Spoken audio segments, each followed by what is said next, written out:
because that's one of the other criticisms that you've had to deal with since opening the center is the neutrality, I guess, of what you're trying to do, right? There's been complaints about the funding of the center. There have been donations from gun companies, that people have used to try and say the center is not a valuable source of information, or is not going to be. They tried to sort of cut you off before it begins by pointing to the funding sources as a reason not to value your work. How do you respond to that? What's interesting is that when we first got approved as a formal research center within the University of Wyoming, what was interesting was we didn't have, a lot of money, but we also didn't have money from, the firearms industry, from gun companies. So it's interesting because it's not like we started out that way. Yes, we have donations from firearms companies. I come from the museum world, the nonprofit world. And one of the most, important things to me when we were building Cody, because we did take money from gun companies, is donors don't dictate content. So if you believe in the mission. Is there any agreement between the center and donors about what you're going to produce? Honestly, no, not to some extent. We do have some areas where a donor is contributing to the development of the website, but he has no idea what the content of that website is. He's not involved in that process. Which is the key Yes. bit, right? Oh, 100%. If you look at, gift agreements, they're not saying, and now we have to tell XYZ story. And at Cody, it was the same thing. If a donor wanted to have that kind of control, we didn't work with that donor. We didn't take that money. And so to think about it too, another component of the research center, which I haven't mentioned, is to, help create lawyers that may work for, gun companies, or on the other side of that. And so there is, an interest in that small side of our research center. So there are different reasons and different purposes of the research center.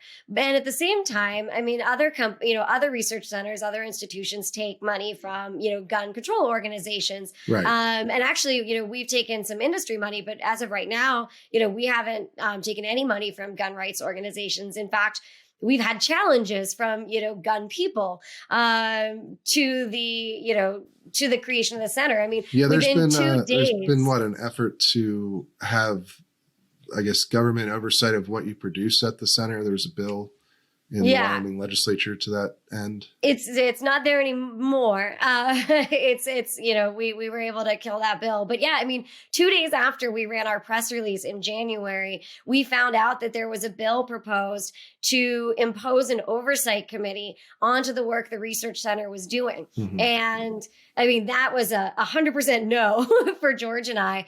And we made it very clear, if this were to happen, well, one thing is that we could jeopardize our bar accreditation because research centers within College of Laws have to be independent. But on the other side, from an ethical perspective, George and I were ready to be done. We said, if this happens, we're not moving forward with the research center. And that really is unfortunate because we put so much work into it. But, I refuse to be part of a center that would, impose that level of control, that someone would impose that level of control on us. Right. So we're fortunate that we were able to work, through it all, and it did not get implemented. But it's just a great illustration of the fact that, people are perceiving that we're, this gun industry controlled organization, when some gun people fought to have us shut down before we even got started, or have us controlled before we even got started. So clearly, we're not doing everything, on that side either. And I think that's actually kind of great that we're, if you're making everybody mad, you're probably working your way as much to the middle as you can. But I was surprised to see that the biggest challenge to our research center was from the gun side, and not the gun control side. Yes, it's certainly interesting. And then going back to the point about other research centers that exist on this issue, certainly they also take funding from groups with points of view. For instance, the Johns Hopkins Center for Prevention of Gun Violence is literally named after Michael Bloomberg, who is the most prominent gun control donor in the country. Duke has who you work with. I would say that we've had members of Duke on the Duke's Firearms Center on the show. I quote them. I think they're serious people. They engage with the gun laws seriously, but it's fairly clear that they have a certain point of view on things. I don't know that I don't know how often their writing indicates that a gun law is not constitutional.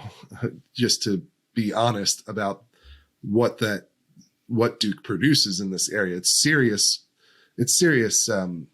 academic work, but it certainly leans to one side in their perspective, and there's nothing wrong with that.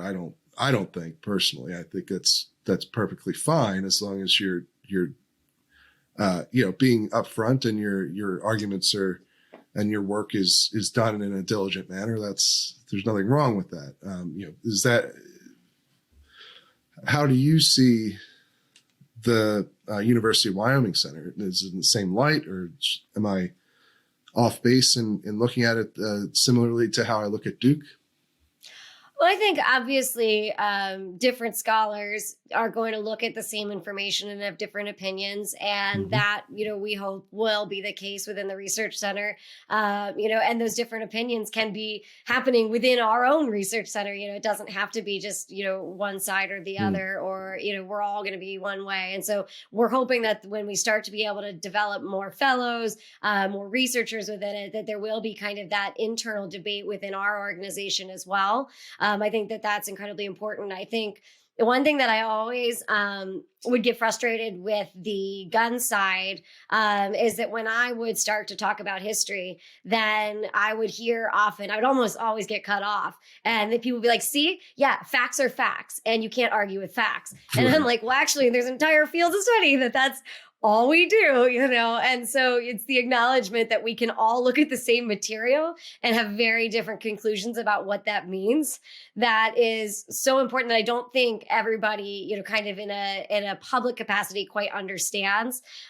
So for us, we want to cultivate it as much as possible. We're not going to just have scholars that come from one perspective as we start to develop, the researcher component of what we do. But at the same time, if we're pushing donors don't dictate content, you have to take people at their word, around the country and make your conclusions individually based on that. But I'm hoping to have, as much diversity of thought within our center as we grow,